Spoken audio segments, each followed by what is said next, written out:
भेड़ियों से खुद को बचाने के लिए पहाड़ों पर भागकर एक पेड़ के खोखले हिस्से में रहने की जगह बनाने के अलावा कोई चारा नहीं था। वहां पहुंचने पर उसने एक बड़ा खोखला पेड़ देखा और उसे तुरंत उससे प्यार हो गया। उसे लगा कि यह घर बनाने के लिए एकदम सही है।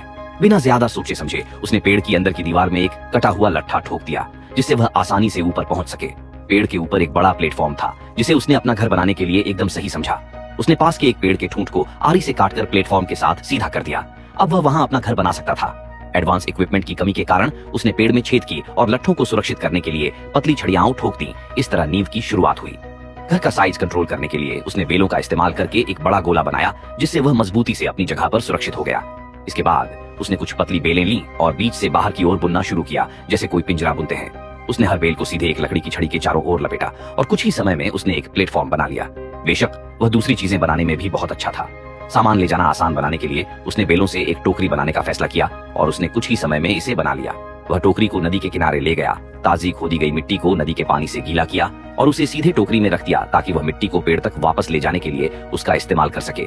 क्योंकि पेड़ का यह हिस्सा खाली था, इसलिए उसने वहां एक चूल्हा बनाने का प्लान बनाया। उसने पतली लकड़ियों को एक एक करके ऊपर रखा। फिर उसने वह मिट्टी जो वह अभी अभी लाया था ऊपर फैला दी और पेड़ की अंदर की दीवार पर भी लेप लगाने की जरूरत थी। आसान शब्दों में वह आदमी बहुत काम का आदमी था। उसके लिए चूल्हा काफी आसान था और कुछ ही समय में उसने एक ऐसा चूल्हा बना लिया जो न केवल सुंदर दिख रहा था, बल्कि बहुत नाजुक भी था। इसे चूल्हे जैसा दिखाने के लिए आदमी ने खास तौर पर बेलों से एक चिमनी भी बनाई, उसे लगाया और सतह पर मिट्टी लेप की और इस तरह एक सुंदर चूल्हा बनकर तैयार हो गया। वह आदमी इसे जलाने और टेस्ट करने का इंतजार नहीं कर सका। इसका असर काफी अच्छा था। इसके बाद उसे घर का मेन स्ट्रक्चर बनाना जारी रखना था। उसे अंधेरा होने से पहले घर पूरा करना था, नहीं तो रात में सोने की जगह नहीं मिलती। यहाँ बेलों के अलावा और कुछ नहीं था, इसलिए उस आदमी ने बनाने के लिए ज्यादातर बेलों और लकड़ी का इस्तेमाल किया। लकड़ी ने फ्रेमवर्क का काम किया, जबकि बेलों का इस्तेमाल बाहरी दीवारों के लिए किया गया। उसने बस एरिया के हिसाब से लकड़ी खड़ी की, फिर उसके चारों ओर बेलों का इस्तेमाल किया। ये बहुत तेजी से हुआ और जल्द ही एक दीवार बन गई। हवा और बारिश से बचने के लिए उस आदमी को छत भी बनानी थी, क्योंकि बेलों से पानी टपक रहा था, जिससे बारिश से कोई बचाव नहीं हो रहा था। इसलिए उस आदमी ने मिट्टी की एक परत डाल दी।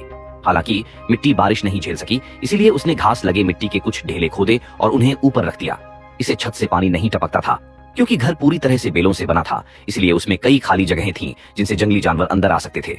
आदमी को हवा और बारिश से बचाने के लिए इन खाली जगहों को मिट्टी से बंद करना पड़ा। उसे एक बड़ा एंट्रेंस भी बनाना था, जिसमें दो बेलों से एक आर्च बनाया गया था। एक पेड़ के खोखले हिस्से से जुड़ी थी और दूसरी दरवाजे के फ्रेम का काम कर रही थी। दरवाजे के फ्रेम और पेड़ के खोखले हिस्से के बीच की जगह को मिट्टी से भरकर एक बंद एंट्रेंस बनाया गया था। दरवाजा बनाना खुद काफी आसान था। उसने बस अलग अलग बेलों से आर्च बनाए और उन्हें एक एक करके लगाया। इससे एक अनोखा दरवाजा बना, जो एक बार बंद होने पर जंगली जानवरों को दूर रखता था।